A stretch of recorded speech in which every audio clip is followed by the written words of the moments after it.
জজ সাহেব আমি একবার নির্দোষ। এই বেটিটা আমার জ্বালায় পুরায়া একবারে নিঃস্ব করে দিছে।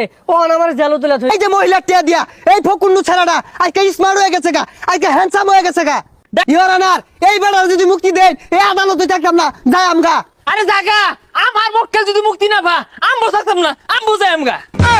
অনার, আমার মক্কেলের আক্কেল কম থাকায় এই বুড়া বেটির উপরে ঝাঁপিয়ে পড়েছিল, কিন্তু এই বুড়া বেটির কোনো ক্ষয়ক্ষতি হয়নি বলে আমি জানতে পেরেছি।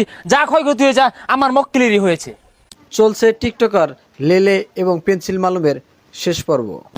অর্ডার অর্ডার অর্ডার, আদালতের কার্যক্রম শুরু করা হোক। ইওর অনার, আমার মক্কেলের আক্কেল কম থাকায় এই বুড়া বেটির উপরে ঝাঁপিয়ে পড়েছিল, কিন্তু এই বুড়া বেটির কোনো ক্ষয়ক্ষতি হয়নি বলে আমি জানতে পেরেছি। যা ক্ষয়ক্ষতি হয়েছে আমার মক্কেলেরই হয়েছে। ইওর অনার, আমার প্রতিপক্ষ কিন্তু একবার যুক্তি ছাড়া একটা কথা কইছে। এই যে চুল কালার করছে ছাড়াটা, এই ছাড়াটা আমার মক্কেলে